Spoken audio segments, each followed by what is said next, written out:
శతమానం భవతి. కృష్ణుడు లేని ఊహను కూడా రాధ భరించలేకపోయింది. అందుకే నిజమైన ప్రేమకు నిర్వచనం రాధాకృష్ణులు అంటారు. మళ్ళీ మనిద్దరి పేర్లు కూడా అనుకోకుండా అలాగే కలిశాయి. ఆ కృష్ణుడికున్నంత గొప్ప మనసు నీకుంది. అందుకే ఈ రాధ మనసుకి నువ్వు నచ్చావు. నువ్వు లేకుండా నాకు జీవితమే లేదు. నీ సహచర్యంలో నీ జీవిత భాగస్వామిగా నేను గడపబోయే బ్రతుకుని తలుచుకుంటుంటే నేనింత అదృష్టవంతురాలనా అని నాకే చాలా ఆశ్చర్యంగా అనిపిస్తుంది. మన అభిరుచులు కలిశాయి, మన మనసులు కలిశాయి. ఇంకా మనల్ని ఏ శక్తి విడదీయలేదు.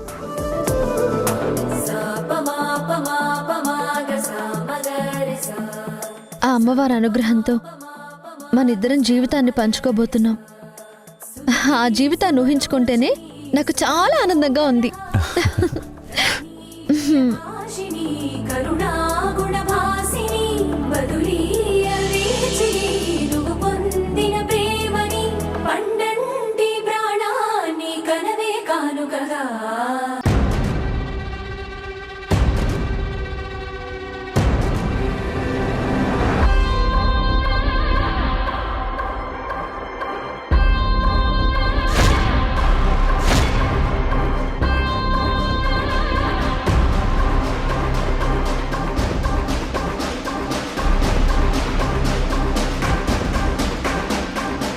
క్షమించండి సార్, మేము చంపి పూడుస్తామే అనుకున్నాం.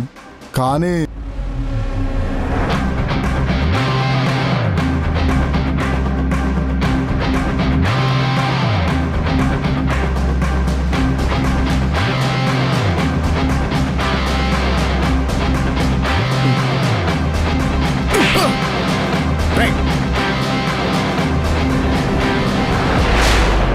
ఏంట్రా కానీ నువ్వు చేసిన తప్పు వల్ల నా పగ చల్లారలేదు సరికదా.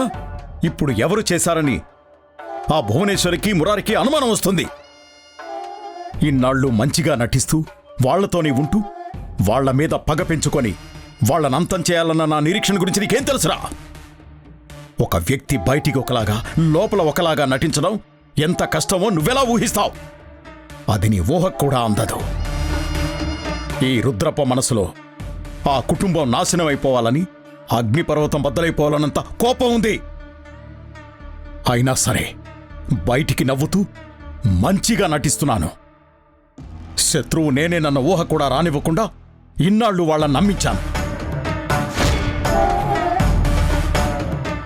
సమయం చూసి వాళ్ళ నా పైలోకానికి పంపించాలనుకున్నాను. ఎప్పుడు సమయం దొరుకుతుందా అని అనుక్షణం డేగ కన్నుతో ఆ ఇంటి మీద కాపలా కాస్తూ ఉన్నాను. ఆ రోజు రానే వచ్చింది.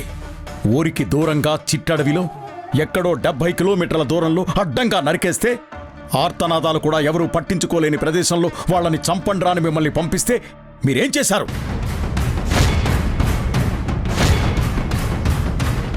చవటల్లా మురారి చేతిలో దెబ్బలు తిని నా ముందు నించున్నారు. 2 మనుషుల్ని చంపలేని మీరు పెద్ద రౌడీలు, మీకో పేమెంట్. మురారిని ఎదిరించడం కానీ మురారి ముందు ఎదురు నిలబడ్డం కానీ ఇంతవరకు జరిగింది లేదయ్యా. ఎక్కడో తమిళనాడు నుంచి వీళ్ళని తెప్పించారు కాబట్టి సరిపోయింది. అదే ఈ చుట్టుపక్కల రౌడీలైతే ఈ పాటికి గుర్తుపట్టేసేవారు. ఏదైనా పొరపాటున మీ పేరు కాని బయటకొచ్చిందంటే ఇక మీ పని ఇత్తడి ముక్కట్లో మెత్తని పకోడీ అయిపోయి ఉండేది.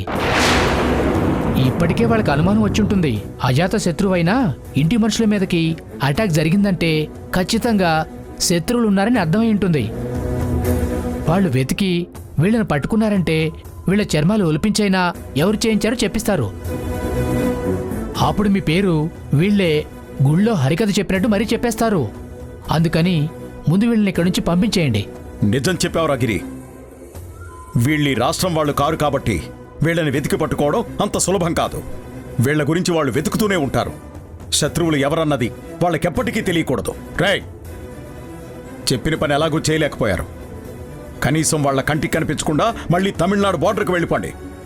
మీరు వాళ్ళకు దొరికారంటే మీ ప్రాణాలు పోవడమే కాదు, నేను ఇరుక్కుంటాను.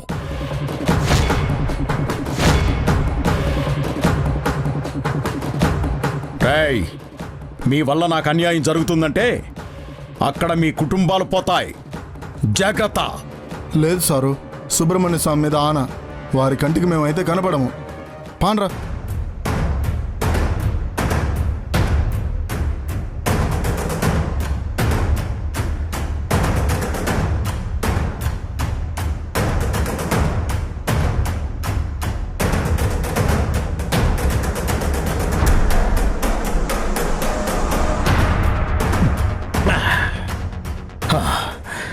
ఇంత పక్కాగా ప్లాన్ చేసినా ఎలా తప్పించుకున్నారా?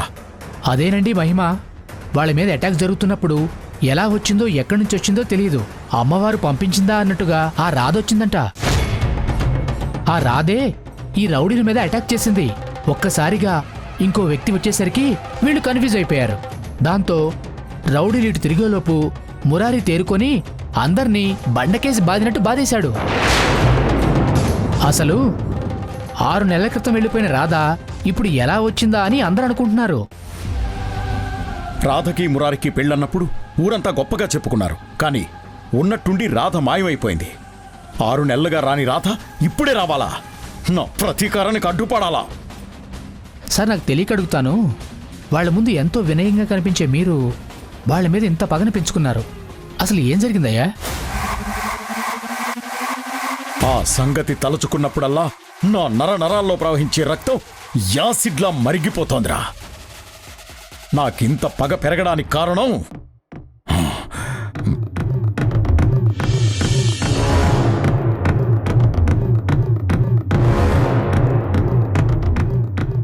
ఏంటి సింహాద్రి, పంటలు పండలేదని తిండి తినడం మానేశావా?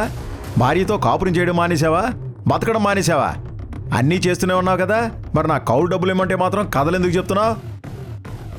ఇది కథ కాదయ్యా, రైతు వ్యధ. ఆకాశాన్ని చూస్తూ నేలను నమ్ముకొని సాగు చేస్తాము. వాహనదేవుడు కరుణించలేదు, వర్షాలు సరిగ్గా పడలేదు, భూమిలో పంట సరిగ్గా రాలేదు బాబు. పెట్టిన పెట్టుబడిలో సగం కూడా రాలేదయ్యా. ఇంకా తెచ్చిన అప్పులే కట్టలేదు. పెద్ద మనసు చేసుకొని మీరే అర్థం చేసుకోండి. వచ్చే ఏడాది మళ్ళీ పంట వేస్తాను. బాగా పండితే తప్పకుండా ఇచ్చేస్తానయ్యా. చూడు సింహాద్రి, వచ్చే ఏడాది పంట పండితే ఇస్తాను, వర్షాలు కురిస్తే ఇస్తాను అంటే ఊరుకోను. 100 ఎకరాల కౌలుకి ఇచ్చానంటే డబ్బు వస్తుందని ఆలోచిస్తాను. కానీ జాలి దయ అంటూ మడి కట్టుకుంటే నేను కూడా 100 ఎకరాలు అమ్ముకొని ఇంకెవరి దగ్గరైనా 5 ఎకరాల కౌలుకి తీసుకొని సాగు చేసుకోవాలి. ఒరేయ్, నేను నీకు భూమి ఇచ్చినప్పుడే చెప్పాను, నాకు కౌలు సరిగ్గా ఇస్తానంటేనే నేను నీకు భూమి ఇస్తానని. ఆ రోజు మొగుడు పెళ్ళాలు ఇద్దరు వచ్చి ఏం మాట్లాడారా? తప్పకుండా ఇస్తామయ్యా, తల తాకట్టు పెట్టైనా మీ డబ్బు మీ చేతిలో పెడతామయ్యా అన్నారా? ఒరేయ్, మీ మాట నమ్మి పెద్ద మనసు చేసుకొని భూమి మీకు ఇచ్చాను. ఇప్పుడు వచ్చి వర్షాలు కురవలేదు, పంటలు పండలేదు, ఎరువులు పనిచేయలేదు, సాగు రాలేదంటే వింటానికి ఇక్కడ చేతులు ముడుచుకొని కూర్చున్నాను అనుకున్నావా? రేయ్, నువ్వేం చేస్తావో నాకు తెలీదు. నా కౌలు డబ్బులు మొత్తం ఇస్తేనే ఇక్కడి నుంచి వెళ్తాను, లేదంటే ఇదిగో ఇక్కడే కూర్చుంటాను. నాకు గిరికి భోజనం నువ్వే అట్టాలా? సింహాద్రి రుద్రప్ప గారి సంగతి నీకు తెలుసు కదా. ఆయనకి భూమి అన్నా డబ్బన్నా ఎంత ప్రేమో అందరికీ తెలిసిందే. మరి ఆయన దగ్గర భూమి తీసుకున్నప్పుడే ఆలోచించాలి. వానలు పడకపోయినా, పంట చేతికి రాకపోయినా, అప్పు చేసైనా ఆయనకు డబ్బులు ఇవ్వాలి అని.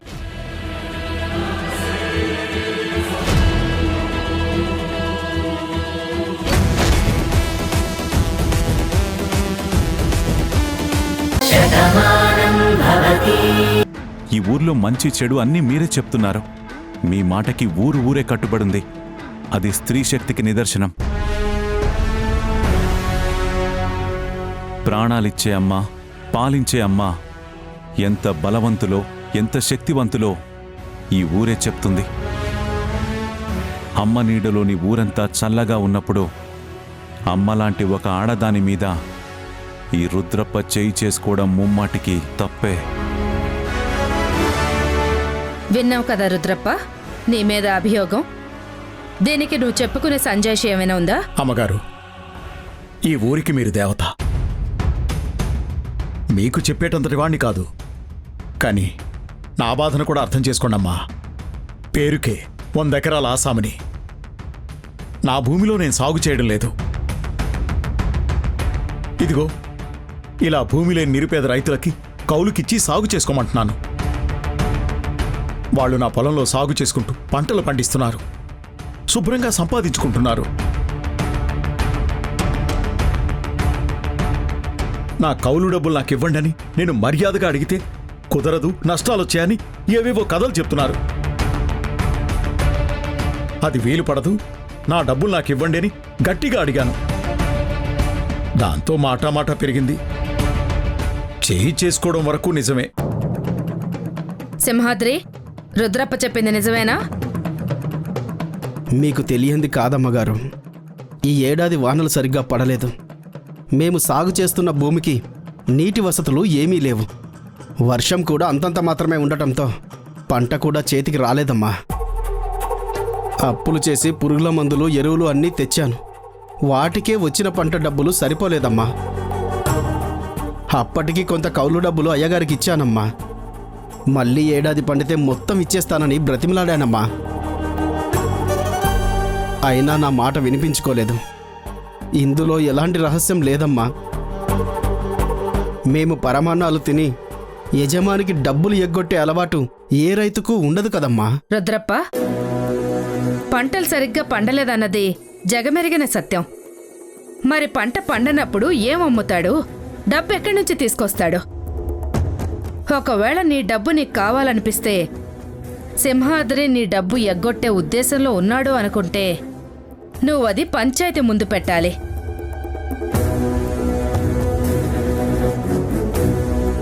అప్పుడు పంచాయతీ విచారించి న్యాయం ఎవరి వైపు ఉంటే అప్పుడు తీర్పు చెప్తుంది. అంతేకాని నువ్వు చేయి చేసుకుంటే ఊరి కట్టుబాటు ఏమవుతుంది? కౌలు రైతంటే కష్టానికి ప్రతిరూపం. నీకు కౌలు ఇవ్వాలి, పంటను పండించడానికి ఎరువులు, విత్తనాల కోసం అప్పులు చేయాలి. ఇవన్నీ పోగా మిగిలిన డబ్బులతోనే ఆ కుటుంబాన్ని పోషించుకోవాలి. మరి వారి కష్టాన్ని కూడా నువ్వు అర్థం చేసుకోవాలి కదా. అర్థం చేసుకోకుండా ఎలా మాట్లాడావు? బావుందమ్మా. కష్టాలు ఎవరికుండవు చెప్పండి? కరువు వచ్చింది కదా అని కడుపు నింపుకోవడం మానేశారా? పండగలు చేసుకోవడం మానేశారా? అన్నీ చేసుకుంటున్నప్పుడు నాకివ్వాల్సిన కౌలు కూడా ఇవ్వాలి కదమ్మా. పంటలు బాగా పండినప్పుడు నాకేమైనా ఎక్కువ ఇస్తున్నారా? ఇవ్వవలసిన కౌలే ఇస్తున్నారు. మరి పంట పండలేదు అన్నప్పుడు కూడా ఇవ్వాలి కదమ్మా. అలా అని పంట పూర్తిగా ఏమి ఎండిపోలేదు. ఎంతో కొంత పంట చేతికొచ్చింది కదమ్మా. ఎంతో కొంత వచ్చిందా? ఈ ఊర్లో చాలా పొలాలకి ఏటి నుంచి నీరొచ్చే సదుపాయం ఉంది. కానీ నువ్వు కౌలుకిచ్చిన తూర్పు పొలానికి మాత్రం నీరొచ్చే సదుపాయం ఏమాత్రం లేదు.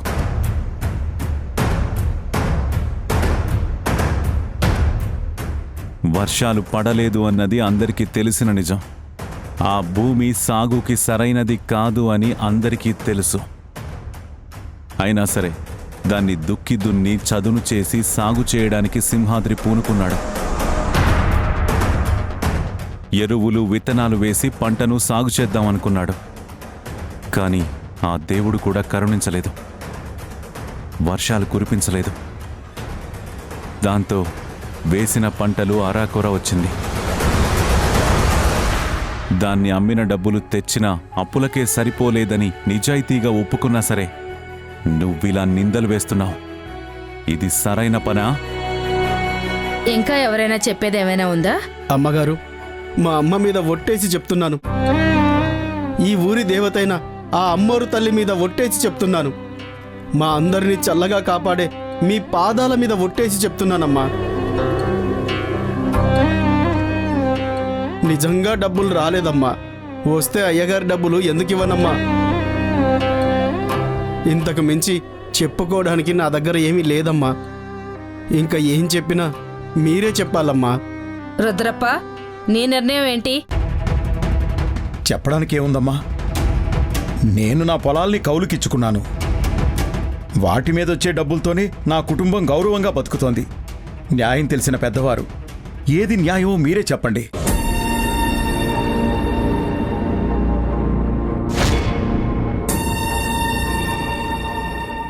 అన్నం పెట్టే అన్నదాతని అవమానించకూడదు. సాగు చేయటమే తప్ప మోసం చేయడం రాని రైతు దగ్గర ఎవ్వరూ అమర్యాదగా ప్రవర్తించకూడదు. అలాంటి రైతు దగ్గర రుద్రప్ప దురుసుగా ప్రవర్తించడం తప్పు. సింహాద్రి భార్య ఒక స్త్రీ అని కూడా చూడకుండా రుద్రప్ప ఆవిడ మీద చేయి చేసుకోవటం ఈ పంచాయతీ తప్పుగా పరిగణించింది. తప్పు చేసిన వాళ్ళకి శిక్ష పడాలి. అందరి ముందు సింహాద్రి భార్యని రుద్రప్ప కొట్టడం తప్పని చెప్పడం కోసం ఆమెతోనే రుద్రప్ప చెంప మీద దెబ్బ కొట్టించి తను చేసిన తప్పుని తెలియచేయవలసిందిగా ఈ పంచాయతీ తీర్పివ్వడమైనది. ఇంకా చూస్తావేంటమ్మా? వెళ్ళి చెంప మీద కొట్టు.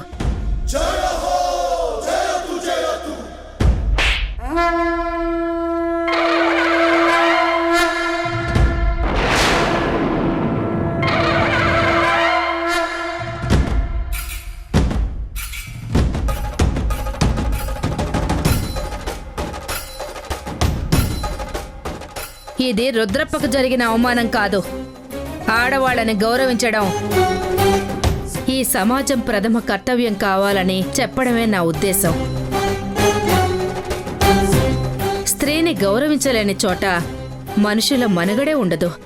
అందుకే ఇంకెవ్వరూ స్త్రీ విషయంలో ఇలా ప్రవర్తించకూడదని ఈరోజు ఈ తీర్పుని చెప్పాను. రుద్రప్ప తన తప్పును తెలుసుకోవాలి. స్త్రీల పట్ల ఎలా మెలగాలో ఇక నుంచైనా తెలుసుకోవటం మంచిది. రుద్రప్పను చూసి ఎవ్వరూ నవ్వటం కానీ అవమానించడం కానీ చేయకూడదు. తప్పు చేశానమ్మా. నా డబ్బులు రావాలన్న ఆవేశంలో దేవతలాంటి ఒక స్త్రీ చెంప మీద కొట్టానమ్మా. నిజంగా తప్పు చేశానమ్మా. ఆ అమ్మాయితో నా చెంప మీద కొట్టించి నా కళ్ళు తెరిపించారు.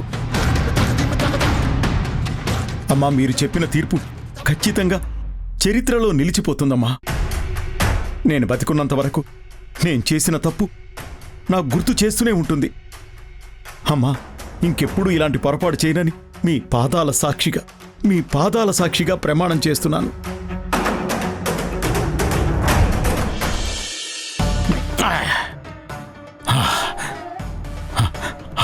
అదిరా జరిగింది. ఆ రోజు నేను మారినట్టుగా అందరి ముందు నటించాను. నా మనసుని చంపుకొని ఆ భువనేశ్వర్ని క్షమాపణ అడిగాను. నా తప్పు నేను తెలుసుకున్నానని అందరి ముందు క్షమాపణ చెప్పాను. అలా నా చెంప మీద కొట్టి నా పరువు మీద చావు దెబ్బ కొట్టిన ఆ భువనేశ్వర్ని మురారిని ఎలా వదిలేస్తాననుకున్నావు?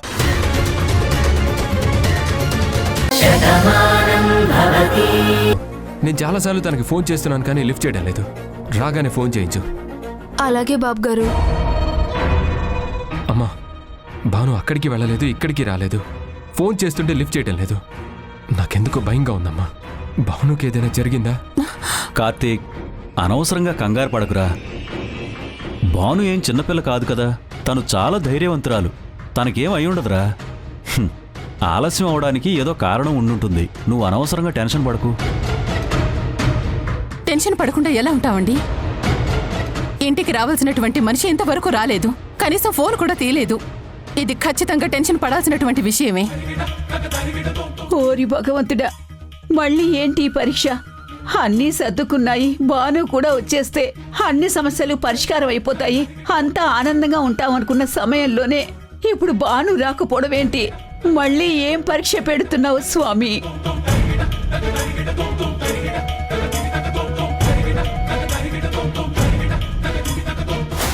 భాను రాకపోవడం ఏంటి? భానుకేమైనా జరిగిందా? లేక నా సాక్ష్యాధారాల కోసం ఇంకెక్కడికైనా వెళ్ళిందా?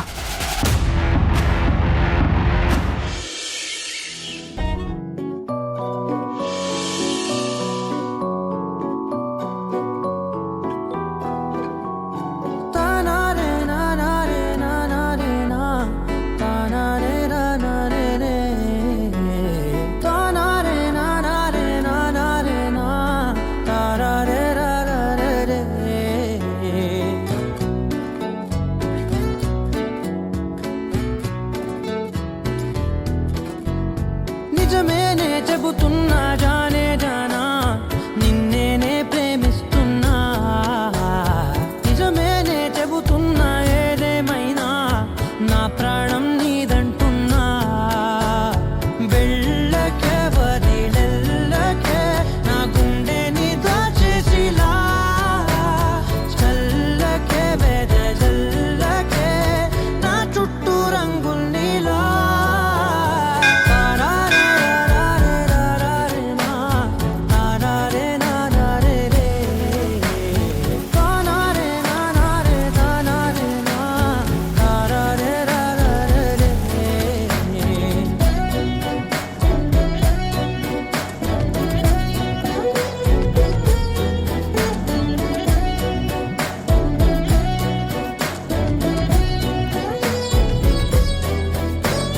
వెన్నెల తెలుసే నాకు వర్షం తెలుసే నిన్ను కలిసాకే వెన్నెల వర్షం తెలుసే మౌనం తెలుసే నాకు మాట తెలుసే మౌనంలో దాగుండే మాటలు తెలిసే కన్నులతో చూసేది కొంచెమే గుండెల్లో లోతే కనిపించేనే పై పైన రూపాలు కాదులే లోపలి ప్రేమే చూడాలిలే నిజమేనే చెబుతున్నా జానే జానా నిన్నేనే ప్రేమిస్తున్నా నిజమేనే చెబుతున్నా ఏదేమైనా నా ప్రాణం నీదంటున్నా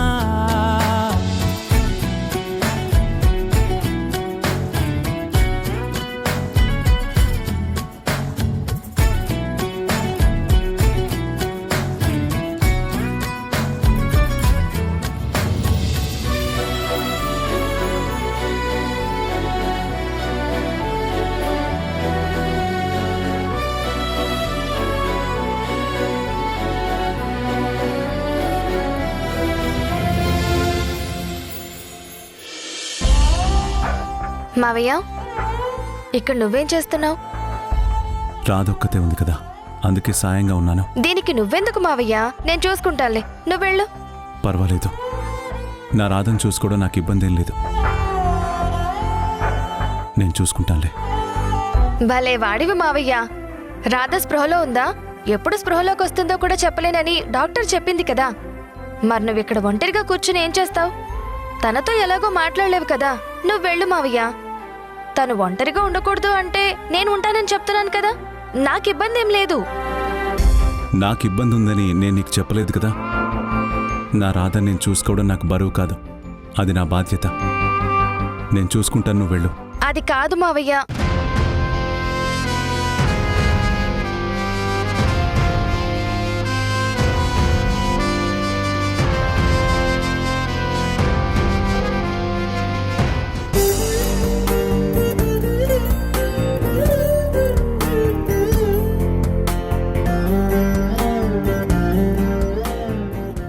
ఎక్కడికి వెళ్ళిపోయావు రాధా? నువ్వు దూరమైన ఈ 6 నెలల్లో నేను నరకాన్ని చూశాను. నువ్వు నాతో ఈ ఇంటికొచ్చిన క్షణం నుంచి ఇప్పటి వరకు నాకు అన్నీ గుర్తున్నాయి. ఆ క్షణం నుంచి నువ్వున్న అన్ని రోజులు నా జీవితంలో సంతోషంగా ఉంది. ప్రతిరోజు ఒక పండగలా గడిచింది. నువ్వు నాతో ఉన్నావని, నాతోనే నడుస్తున్నావని, నా ఊహల్ని పంచుకుంటున్నావని ఊహించుకుంటుంటేనే నాకెంత సంతోషంగా ఉండేదో తెలుసా? నువ్వు లేని జీవితం ఎలా ఉంటుందని కూడా నేను కళ్ళు కూడా ఊహించలేకపోతున్నాను. నేను నీకు మనసిచ్చాను, నీ మనసు నాకు పంచా.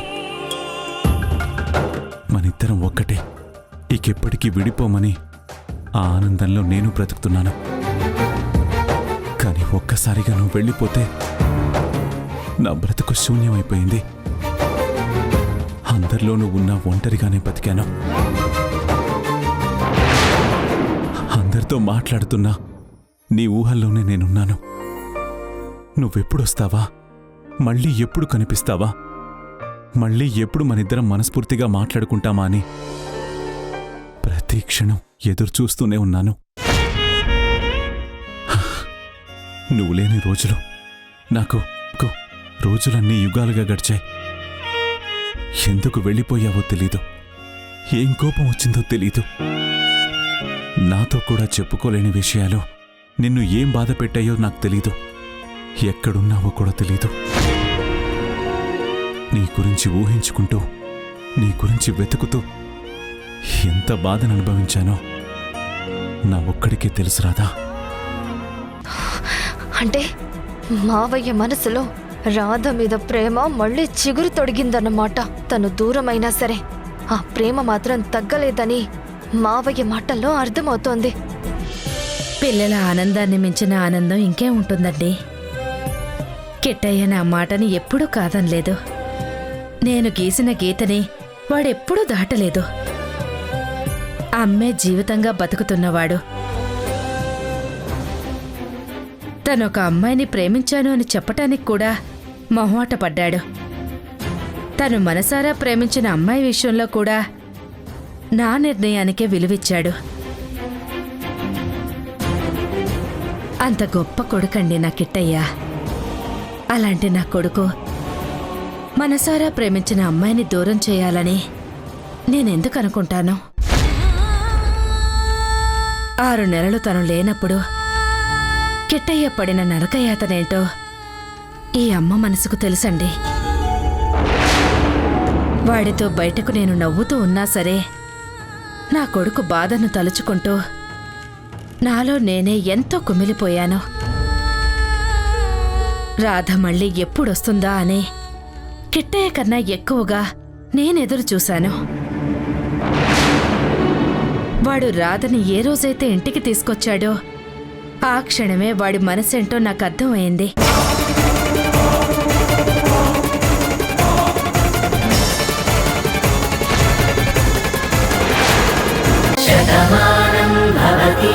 కలలో కూడా ఈ రాధ ఈ ఇంట్లో కనిపించకూడదు. ముందు అది తెలుసుకో.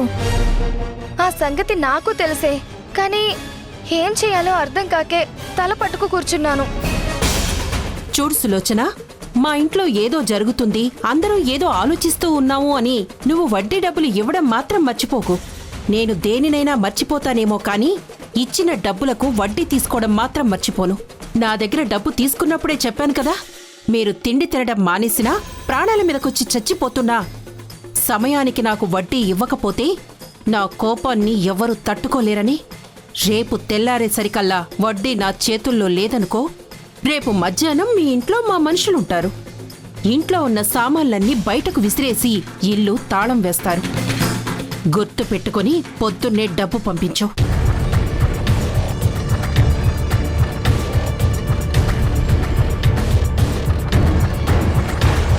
సరే సత్య, ఇక మేము వెళ్ళొస్తాం.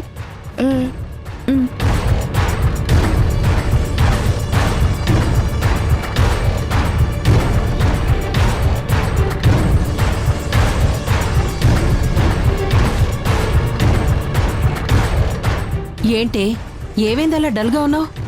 ఇంకా ఏమవ్వాలమ్మా? నా జీవితం ఏమవుతుందో తలుచుకుంటూ ఉంటే భయం వేస్తుంది. నా ఫ్రెండ్స్ కూడా అదే అడుగుతున్నారు, ఇంక నీ బ్రతికేంటి అని. ఏం సమాధానం చెప్పాలో అర్థం కాక కూర్చున్నాను. వడ్డీ రాకపోతే నేను టెన్షన్ పడ్డట్టు నువ్వెందుకు ఇప్పుడు ఇంతలా టెన్షన్ పడుతున్నావు? ఇప్పుడు అంతగా ఏం జరిగిందని? ఇంకేం జరగాలమ్మా? ఈ రాధ ఇంక ఇంటికి రాదు, మావయ్య జీవితంలోకి రాదు. మావయ్యకు నువ్వే భార్యవి అని నువ్వు నాతో చెప్పావు. నేను కూడా నీ మాట నమ్మాను. ఎన్నాళ్ళు అదెక్కడా కనిపించలేదు కదా. ఇంక మావయ్యకి నాకు పెళ్లి జరిగిపోతుందని ఎన్నో కలలు కన్నాను. కానీ నా కలలు కలలుగానే ఉండిపోయేలా ఉన్నాయి. రాదు అనుకున్న రాధ కళ్ళ ముందుకొచ్చింది. మళ్ళీ మావయ్య కళ్ళలోకి ఆనందం వచ్చింది. అమ్మమ్మ ఈ ఇంటికి సంతోషం వచ్చిందని మురిసిపోతుంది. ఈ మహా తల్లి కళ్ళు తెరిచిందంటే వాళ్ళ కళ్యాణం గురించే మాట్లాడతారు. అప్పుడు నా పరిస్థితి ఏంటి అని ఆలోచిస్తున్నాను. ఆ భయం నాకు ఉందే. ఈ ఇంటికి కోడలు నువ్వే అవ్వాలి. నీ స్థానంలోకి ఇంకెవ్వరూ రాకూడదు. ఈ ఆస్తంతా ఐశ్వర్యం అంతా నువ్వే అనుభవించాలి. ఈ ఊళ్ళో అమ్మ తర్వాత పెద్దరికం నాదవ్వాలి. అందుకే కదా నేను ఈ ఇంట్లోనే ఉంటున్నాను. మీ నాన్న ఇల్లరికం వచ్చి వాళ్ల వైపు ఎంత వినయంగా మాట్లాడుతున్నా అన్ని సహిస్తూ భరిస్తూ మౌనంగా ఉన్నాను. ఇదంతా దేనికనుకున్నావు? నిన్ను నా తమ్ముడికిచ్చి పెళ్లి చేయటానికి. ఈ ఇంటి పెత్తనం ఊరి పెత్తనం నా చేతుల్లోకి తెచ్చుకోవడానికి. అలాంటిది ఎవరితో వచ్చి తన్నుకు పోతుందంటే చూస్తూ నేనెలా ఊరుకుంటాను? ఇది ఇలా వస్తుందని నువ్వు నేను అనుకోలేదు కదమ్మా. మళ్ళీ వెళ్ళిపోతుందంటావా? అది వెళ్ళిపోవడానికి వచ్చినట్టు లేదు. వచ్చిందేమైనా తెలివిలో ఉందా? మాట్లాడే పరిస్థితిలో ఉందా? వచ్చిన దగ్గర నుంచి స్పృహ లేకుండా అలా మంచం మీద పడే ఉంది. తెలివి ఎప్పుడొస్తుందో తెలీదు. అసలు ఎందుకొచ్చిందో అర్థం కావడం లేదు. ఈ ఇంటి నుంచి వెళ్ళిపోయింది, ఇంకెప్పుడు వాడి జీవితంలోకి రాకూడదు అనుకున్నాను. రాదు అని ఆశపడ్డాను. కానీ దెయ్యంలాది మళ్ళీ తిరిగొచ్చింది. స్పృహలోకి రాని ఏం మాట్లాడుతుందో చూసి అప్పుడు ఏం చెయ్యాలో ఆలోచిస్తాను. ఒక్కటి మాత్రం గుర్తుపెట్టుకో, మురారికి భార్యవంటే నువ్వే, ఈ ఇంటికి కోడలివి నువ్వే, ఈ ఆస్తికి వారసురాలివి నువ్వే. ఈ ఊరు మీద పెత్తనం మా అమ్మ తర్వాత నాదే. ఇందులో ఎలాంటి సందేహమూ లేదు. ఆ స్థానంలోకి ఎవరు వస్తారన్నా ఊరుకునేది లేదు. చూడండి, మీ మాటలన్నీ అయిపోతే భోజనం చేద్దాం. ఎవరి మీద కోపంతోనో మీ కడుపు నిండిపోయినా నాకు ఆకలేస్తుంది. ఇదిగో అత్తయ్య గారు కూడా ఎదురు చూస్తున్నారు. వస్తారా? పదండి భోజనం చేద్దాం. ఎందుకు రాము? ఏ పాటు తప్పినా సాపాటు తప్పదు కదా. పోదండి, మెక్కుదురు గాని.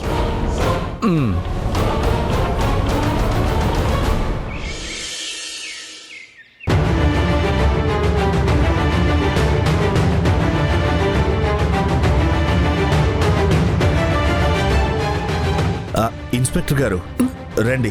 నమస్తే మేడం. నమస్తే అండి, కూర్చోండి. నమస్తే, కూర్చోండి. నా కూతురు ఆచూకి ఏమైనా తెలిసిందా? వేరబౌట్స్ ఏమైనా కనుక్కోగలిగారా? చెప్పండి ఎస్ఐ గారు. రాత్రి నుంచి మేమంతా చాలా టెన్షన్గా ఉన్నాం. నిన్ననగా బయలుదేరిన మనిషి ఇప్పటి వరకు ఇంటికి రాలేదు. సాయంత్రం వరకు తన ఫోన్ రింగ్ అయింది, తర్వాత ఏమో స్విచ్ ఆఫ్ అని వస్తుంది.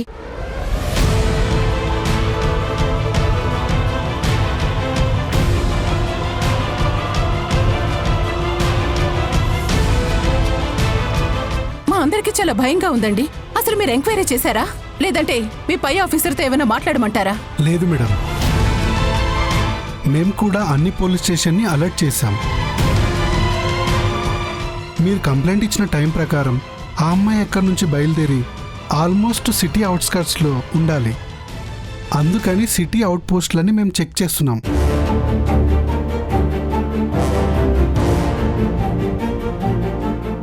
ఎక్కడ ఎలాంటి అనుమానాస్పదమైన విషయాలు మాకు నమోదు కాలేదు మేడం. సీసీ కెమెరాలు చెక్ చేయిస్తున్నాం.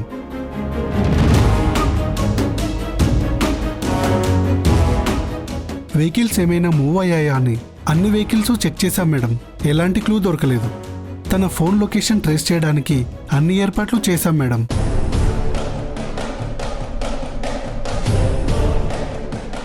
కానీ తన ఫోన్ స్విచ్డ్ ఆఫ్ వస్తుంది, కాబట్టి లొకేషన్ ట్రేస్ అవడం లేదు. అందుకే మేము ప్రొసీడ్ అవ్వలేకపోతున్నాం మేడం. భయపడినంతా జరిగింది ఊర్మిళ. ఏదో సామెత చెప్పినట్టు అక్కడి నుంచి బయలుదేరిన మనిషి, ఆనందంగా వస్తున్న మనిషి ఇలా మాయమవడం ఏంటి? కనీసం ఫోన్ కూడా కలవకపోవడం ఏమిటి? ఖచ్చితంగా భానుకేదో జరిగింది, అందులో సందేహం లేదు.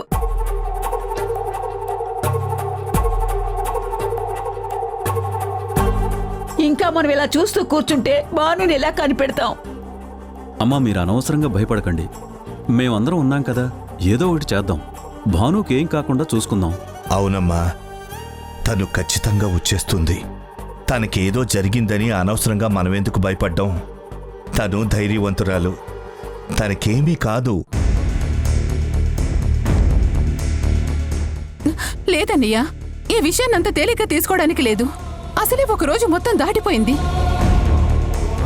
పోనీ ఎక్కడైనా ఆగిపోయి ఉన్నా, తనకేదైనా సమస్య వచ్చినా సరే మనకి అట్లీస్ట్ ఫోన్ చేసైనా చెప్పేది కదా. అన్నిసార్లు ఫోన్ చేసినప్పుడు ఎత్తకపోతే తను రిలాక్స్ అవుతుందేమో అని చెప్పి అనుకున్నాం. మనమేమో కొంచెం లైట్ తీసుకున్నాం.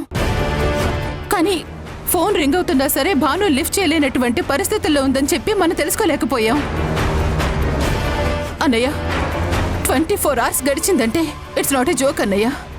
వెంటనే భాను ఆచూకీ అనేది తెలుసుకోవాలి. అమ్మా, ఇక్కడ ఇంకా ఆలోచించే ప్రయోజనం లేదు. భాను అక్కడి నుంచి బయలుదేరింది కానీ ఇంతవరకు ఇంటికి రాలేదు. మధ్యలో కార్ రిపేర్ వచ్చిందంటున్నారు. నేను వెంటనే కార్ తీసుకుని వెళ్తాను. తను వస్తున్న దారిలోనే నేను కూడా వెళ్తాను. ఏదైనా క్లూ దొరుకుతుందేమో చూద్దాం. డైరెక్ట్గా ఆఫీస్కి వెళ్ళి అక్కడ ఎంక్వైరీ చేస్తాను. నేను మాత్రం ఇక్కడ ఉండలేనమ్మా. నేను కూడా బయలుదేరతాను. కార్తిక్, నేను కూడా వస్తాను. ఇద్దరం కలిసే వెళ్దాం. వద్దు బావా, చాందిని చూసుకోవడానికి నువ్వు ఉండాలి. నువ్వుండు, నేను వెళ్తాను. పర్వాలేదన్నయ్య, ఇంట్లో అందరూ ఉన్నారు కదా, నాకేం కాదు. వదిన ముందు మీరు సేఫ్గా తీసుకురండి, ఇద్దరూ కలిసే వెళ్ళండి. అవును బాబు. అవును, చాందిని చెప్పింది నిజమే కార్తీక్. నువ్వు ఒక్కడివే వెళ్ళటం మంచిది కాదు. అసలే నువ్వు టెన్షన్లో ఉన్నావు. పార్థోని కూడా తీసుకెళ్ళు. మీరిద్దరూ కలిసే వెతకండి. భానుకేవి కాకుండా తనని జాగ్రత్తగా ఇంటికి తీసుకొని రండి. అవును బాబు, నువ్వు వెళ్ళు, బయలుదేరు. జాగ్రత్తగా వెళ్ళరండి.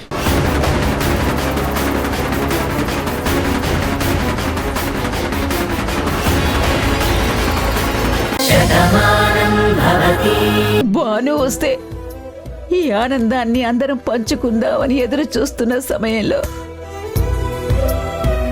భాను ఇలా కనిపించకపోవడం మా అందరికీ భయంగా ఉంది స్వామి. నువ్వు తప్ప ఎవరు కాపాడలేరు. భానుని నువ్వే కాపాడాలి. దానికేమీ కాకుండా నువ్వే చూసుకోవాలి స్వామి, నువ్వే చూసుకోవాలి. మళ్ళీ ఇంటికి తీసుకొచ్చి నువ్వే అప్పగించాలి స్వామి, నువ్వే అప్పగించాలి. అసలు భాను ఎక్కడుంది? ఏం జరుగుంటుంది?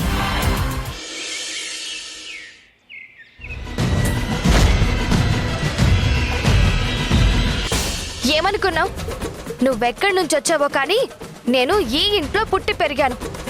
ఈ ఇంట్లో మనుషుల ఇష్టాలేంటో నాకు తెలీదా? మా మావయ్య గురించి నువ్వు నాకు కొత్తగా చెప్తావేంటి? బయట నుంచి వచ్చిన దానివి బయట నుండి వచ్చినట్టే ఉండు, అంతేగాని మా ఇంటి విషయాల్లో జోక్యం చేసుకుంటే మాత్రం అస్సలు బాగోదు. ఏమనుకుంటున్నావు? నేనొక పని చెప్పాను అంటే అది చేసి తీరుతాను. దానిని వద్దు అని చెప్పడానికి గాని నువ్వు కూడా చేస్తాను అని అనడానికి గాని వీల్లేదు. నువ్వు ఈ ఇంటికి అతిథివైతే నేను మనవరాల్ని. నేను ఈ ఇంటికి కాబోయే సత్య సత్య సత్య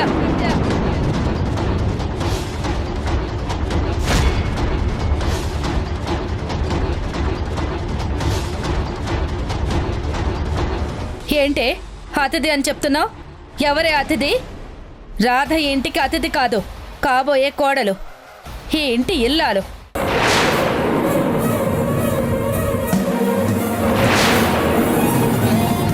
ఈ ఇంటి పేరు తన ఇంటి పేరుగా మార్చుకునే మనిషి, అంటే ఈ ఇంటి మనిషి. తనతో ఇలాగైనా మాట్లాడేది? తను నీకన్నా పెద్దది, నీ మేనమామ కాబోయే భార్య. వరుసకు నీకేమవుతుంది? మర్యాద ఇచ్చి పుచ్చుకోవడం నేర్చుకో. అసలేం జరిగిందో తెలుసుకోకుండా నన్నే అంటున్నావేంటమ్మమ్మా? నేనేం తప్పుగా మాట్లాడలేదు. అవునమ్మా, నా కూతురు పొరపాటుగా ఏమీ మాట్లాడలేదు.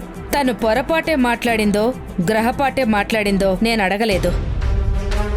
నేనొచ్చేసరికి తను రాధతో అలా మాట్లాడడం చూశాను, అది నాకు నచ్చలేదు. అనవసరంగా సత్యనేమీ అనొద్దు. పాపం తనే తప్పు చేయలేదు. మురారి కోసం నేను వంట చేస్తాను అన్నాను. లేదు, మా మావయ్య కోసం నేనే వంట చేస్తాను, తన ఇష్టం ఏంటో నాకు తెలుసు, తనకిష్టమైన వంటలు నేనే చేస్తాను అంది.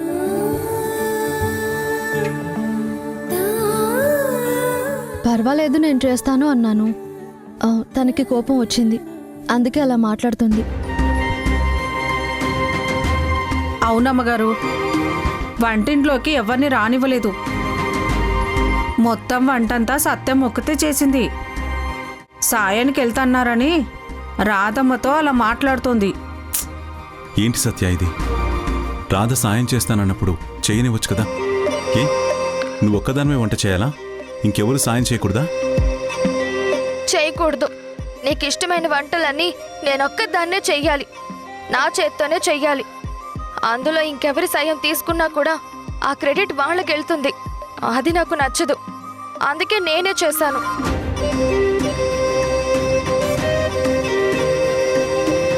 ఏ మాటకు ఆ మాట చెప్పుకోవాలి. తను చిన్నపిల్ల అయినా సరే వంటల్లో మాత్రం చాలా చేయి తిరిగిన మనిషి. తను వండుతుంటేనే ఆ వాసనకి కడుపు నిండిపోయింది. సత్య, నువ్వు ఇంటి మనోరాలివే. ఈ ఇంట్లో నీకు స్వతంత్రం ఉంటుంది. కాని రాధ ఇంటికి కాబోయే కోడలు. ఈ ఇంటి మీద అధికారం తనకుంటుంది. స్వతంత్రానికి అధికారానికి ఉన్న తేడా తెలుసుకో. ఇల్లాలికి బాధ్యత ఉంటుంది, మనవరాలికి ఇల్లంతా నాది అని ఉంటుంది. నువ్వు చేయటం తప్పు అనటం లేదు. తను సాయం చేస్తాను అంటే నువ్వు చెప్పే విధానం సున్నితంగా ఉండాలి. అంతేకాని కటువుగా మాట్లాడకూడదు. ఇంకెప్పుడు అలా మాట్లాడకు. ఇంతకీ మీరు వెళ్ళిన పనేమైంది? ఫారినర్స్తో మాట్లాడాను రాధా. మన ఊర్లో సీడ్స్ బ్యాంక్ ఏర్పాటు చేయడానికి వాళ్ళు కూడా చాలా హ్యాపీగా ఒప్పుకున్నారు. తొందరలోనే వాళ్ళ బృందం ఇక్కడికి వస్తుంది. అన్నీ చూసి ఎక్కడ ఏర్పాటు చేయాలన్న నిర్ణయం తీసుకుని ఏర్పాట్లు చేద్దామని చెప్పారు. ఓ, కంగ్రాచులేషన్స్. ఇన్నాళ్లకు మీ కృషి ఫలిస్తున్నందుకు నాకు చాలా ఆనందంగా ఉంది. నువ్వు ఆనందించాల్సిన విషయం ఇంకోటి కూడా ఉందమ్మా.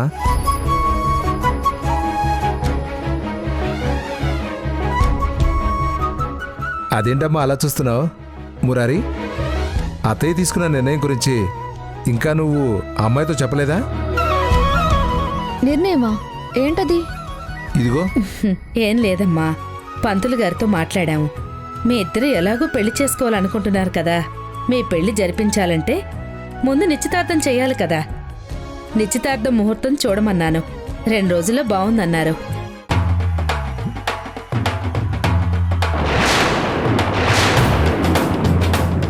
అది మీతో చెప్పుంటాడేమోనని అల్లుడు గారు అలా అన్నారు.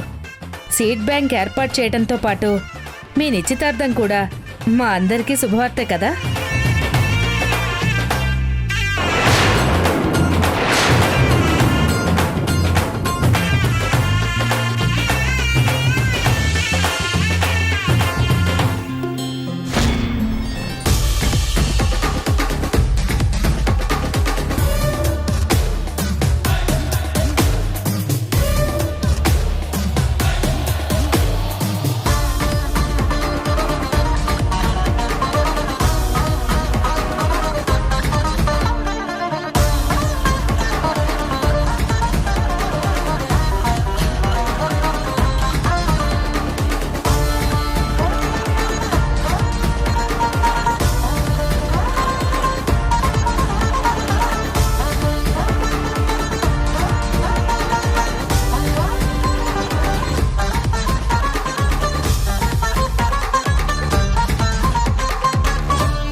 సార్, ఇక్కడే సార్ కార్ ఆగిపోయింది. ఇంతవరకు కార్ బాగానే వచ్చింది సార్. కానీ ఇక్కడికి రాగానే ఒక చిన్న కుదుపు లాంటిది వచ్చి కార్ ఆగిపోయింది సార్. చూస్తే ఇంజిన్ మొత్తం హీట్ అయ్యి కార్ ఆగిపోయింది సార్. నేను ఎంతో ట్రై చేశాను సార్. నా వల్ల కాకపోయేసరికి ఇక్కడ దగ్గరలోనే రుద్రారం అనే ఊరుంది. అక్కడికి వెళ్ళి మెకానిక్ని తీసుకొస్తాను మేడం అని చెప్పి వెళ్ళాను సార్. మేడంని ఇక్కడే నిల్చోమన్నాను సార్. కానీ నేను తిరిగి వచ్చేసరికి మేడం కనిపించలేదు సార్. కార్తీక్, ఇక్కడ నుంచి చూస్తే చుట్టూ దట్టమైన అడవిలా ఉంది. పోనీ ఇక్కడ నుంచి బాను ఎక్కడికైనా వెళ్ళిందా అంటే ఆ అవకాశం కూడా కనిపించడం లేదు. నువ్వు చెప్పిన ఊరు తప్ప ఇక్కడికి దగ్గరలో ఇంకేం లేవు కదా? లేదు సార్, ఆ ఒక్క ఊరే ఉంది. ఇక్కడికి ఒక 30-40 కిలోమీటర్ల తర్వాతే వేరే ఊర్లు ఉన్నాయి. అంత దూరం ఎవరు నడిచి వెళ్ళలేరు కదా. అందుకే భయం వేసి నేను మీకు ఫోన్ చేశాను సార్. ఈ అడవి మార్గంలో వెహికల్స్ కూడా చాలా తక్కువ. పోనీ ఏదైనా వెహికల్ పట్టుకొచ్చిందా అనుకుంటే అది జరగలేదు. కానీ ఇక్కడ నుంచి ఇంకెటు వెళ్ళే ఛాన్స్ లేదు. సరే, ఒకసారి వెళ్ళి చూద్దాం పదండి. పద. సరే సార్.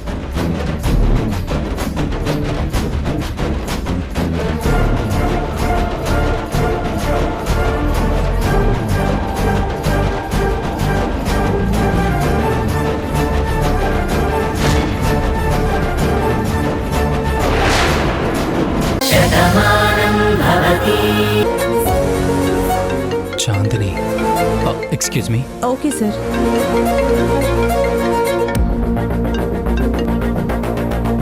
చాందిని, ఏంటి పర్దు, ఏమైనా తెలిసిందా? మమ్మీ, బామ్మ, మావయ్య అందరూ ఇక్కడ చాలా టెన్షన్ పడుతున్నారు.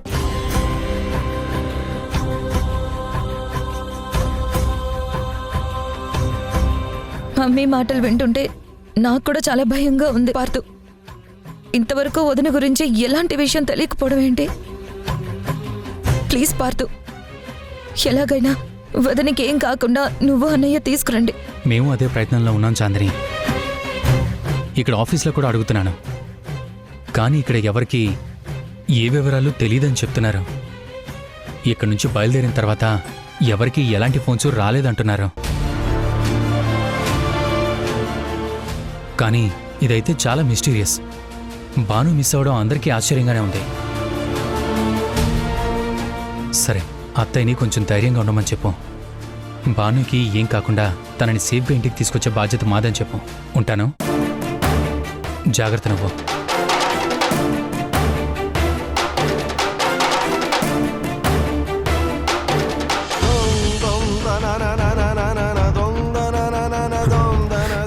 ఎక్కడికి వెళ్ళిపోయావు బాను? ఏమైపోయావు? నీ గురించి అందరం ఇంత టెన్షన్ పడుతున్నావు, నువ్వు మాత్రం మాకు కనిపించట్లేదు. నీ ఆచూకీ కూడా తెలియటం లేదు. చివరికి నీ ఫోన్ కూడా స్విచ్ ఆఫ్ అయిపోయింది. నీకేదైనా ప్రమాదం జరిగిందా అని నా మనసు రకరకాలుగా అనుకుంటుంది. నువ్వు లేని జీవితం నాకు లేదు బాను. నీకేదైనా జరిగిందని తెలిస్తే మాత్రం ఈ గుండె తట్టుకోలేదు. ప్లీజ్ బాను, నువ్వెక్కడున్నా తొందరగా వచ్చే.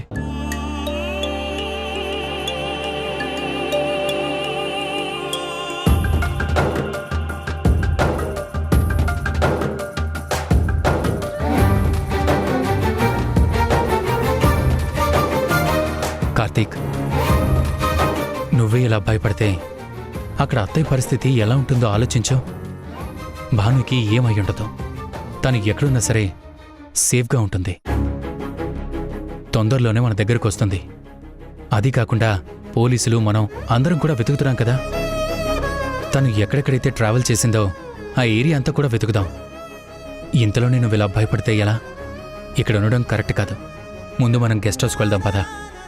లేదు బావా, నా బాను నా కంటికి కనిపించేంత వరకు నేనెక్కడున్నా నాకు శ్మశానంలాగే ఉంటుంది. నన్ను ఒంటరిగా వదిలే. కార్తీక్, బానుకేదో అయిపోయిందని నీలో నువ్వే కుమిలిపోవద్దు. నా చెల్లెకి ఏమీ కాదు. తను చాలా ధైర్యవంతురాలు. మళ్ళీ తిరిగి మన దగ్గరకు వస్తుంది, మనందరినీ కలుస్తుంది. అందరం కలిసి బావుంటాం. వెళ్దాం పదా. పదా.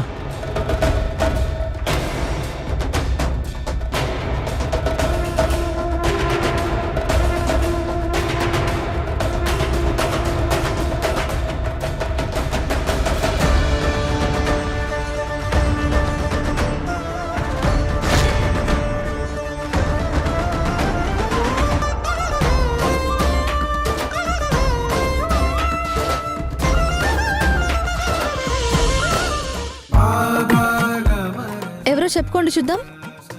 కళ్ళు మూస్తే ఎలా తెలుస్తుంది? కళ్ళ ముందుకొస్తే కదా తెలిసేది.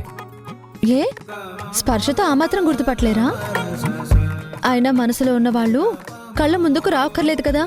గుండెల్లో ప్రేమ ఉంటే గొంతులోంచి ప్రేమ బయటకు వస్తుంది. మీరు చెప్తేనే ప్రేమ ఉందో లేదో తెలుస్తుంది. అయితే సుష్మా. ఏంటి? సారీ పోనీ ప్రీతి. ఎవరి పేరు? సారీ ప్రీతి కూడా కదా. అయితే శైలజ. శైలజ ఎవరు? అయ్యో, ఐఎమ్ వెరీ సారీ. ఈసారి కరెక్ట్గా చెప్తాను. అభినయ. ఏంటండి పిచ్చి పిచ్చిగా ఉందా? నేనొచ్చి కళ్ళు మూస్తే నా పేరు తప్ప ఇంతమంది ఆడవాళ్ళ పేరు చెప్తున్నారు. అసలు వాళ్ళంతా ఎవరు? నువ్వే చెప్పావు కదా భాను, మనసులో ప్రేమ ఉంటే గొంతులో నుంచి మాట బయటకు వస్తుందని. వాళ్ళంతా నా మనసులో ఉన్నవాళ్ళు, అందుకే గొంతులో నుంచి వాళ్ళ పేర్లే వచ్చాయి. ఏ తప్ప? అంటే మీ మనసులో నేనే ఉన్నాననుకున్నాను. నేను తప్ప ఇంతమంది ఉన్నారని నాకు ఇప్పుడే తెలిసింది. పొరపాటైంది. మిమ్మల్ని మనసారా ప్రేమించాను. మీ మనసంతా నేనే ఉన్నానని ఊహించాను. అందుకే ఇలా కళ్ళు మూయగానే వచ్చేది నా పేరే అనుకున్నాను. కానీ నా పేరు తప్ప మీరింతమంది పేర్లు చెప్తారని నేను అస్సలు అనుకోలేదు. సారీ, క్షమించండి. ఏ బాను, ఏంటి ఇదంతా కోపమే? కాక మరి ఇంకేమనుకుంటున్నారు? ఆడది ఏదైనా క్షమిస్తుంది, కానీ తన భర్త మనసులో ఇంకొక ఆడదాని పేరుందని ఎటువంటి పరిస్థితుల్లోనూ క్షమించదు. భర్త ప్రేమంతా భార్యకే కావాలని స్వార్థంగా కోరుకుంటుంది. నేను కూడా అదే స్వార్థంతో కోరుకున్నాను. కానీ మీ మనసులో నా పేరు లేదని అర్థమైంది కదా, అందుకే వెళ్ళిపోతున్నాను. ఏయ్ పిచ్చి భాను, నా మనసే నీ దగ్గర ఉన్నప్పుడు నా మనసులో ఇంకో పేరు ఎలా ఉంటుంది? ఇన్నాళ్ళు నువ్వు నాకు దూరంగా ఉండే నన్ను బాధ పెట్టావు కదా. ఫోన్ కూడా స్విచ్ ఆఫ్ అయింది. నీకేమైందోనో నేను ఎంత టెన్షన్ పడ్డాను. మరి నేనెంత టెన్షన్ పడ్డానో నీకు తెలియాలి కదా. అందుకే నువ్వు వెనక నుంచి ఇలా వచ్చి కళ్ళు మూసినప్పుడు సరదాగా మాట్లాడానంతే. అంతేకాని నిన్ను కాకుండా నేను ఎవరిని ప్రేమిస్తాను చెప్పు? నీతో జీవితం అనుకున్న మనిషిని, నువ్వు నాకు దూరం అవుతావని కూడా ఊహించలేని మనిషిని, నీ ప్రేమకు దాసుడైన మనిషిని, నిన్ను తప్ప కల్లో ఇంకో వేరే వ్యక్తిని కూడా ఊహించుకోని మనిషిని. నా మనసే కాదు, నా తను అంతా నీ పేరే. నా కళ్ళల్లో నీ రూపమే ఉంటుంది. నువ్వు తప్ప నా ఊహల్లో ఇంకో స్త్రీ కూడా రాదు. ఇప్పుడు నేను చెప్పిన పేర్లు నా మనసులో ఉన్నవే, కానీ అవి వేరే అమ్మాయిల పేర్లు కాదు. మనిద్దరికి పుట్టబోయే ఆడపిల్లల పేర్లు. హా? ఏంటి? అంతమంది పిల్లలా? కాదు, ఒక్కరు చాలు. అదేం కుదరదు, అంతమంది కావాల్సిందే. వాళ్ళందరికీ నీ అంత అందం, నీ అంత మంచి మనసు రావాలి. నా కూతుర్లనే అందరూ పొగడాలి. అందరిది మా ఆవిడ పోలికే అని నేను గొప్పగా చెప్పుకోవాలి.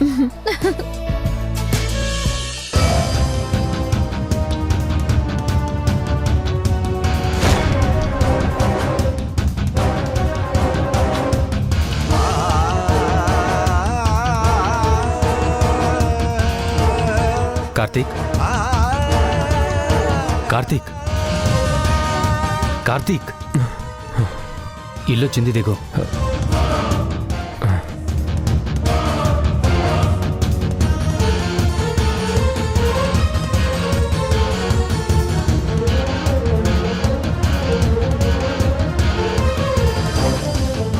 కార్తీక్, నువ్వు బానుని తలుచుకుంటున్నావని నాకు అర్థమైంది.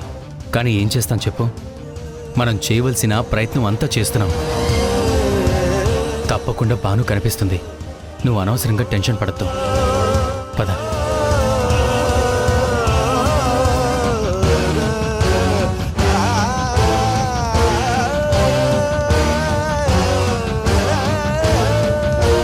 నమస్కారం బాబు. నమస్తే అమ్మా.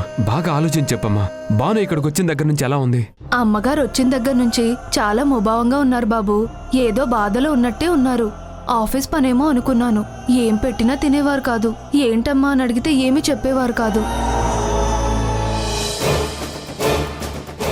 నమస్కారం సార్. నమస్తే అండి. మీరేనా డాక్టర్ బాను టెస్ట్ చేసింది? అవును సార్. ఆ రోజు లక్ష్మి నాకే ఫోన్ చేసింది. మా అమ్మగారు కళ్ళు తిరిగి పడిపోయారు రండి అని చెప్తే నేనే చెక్ చేశాను.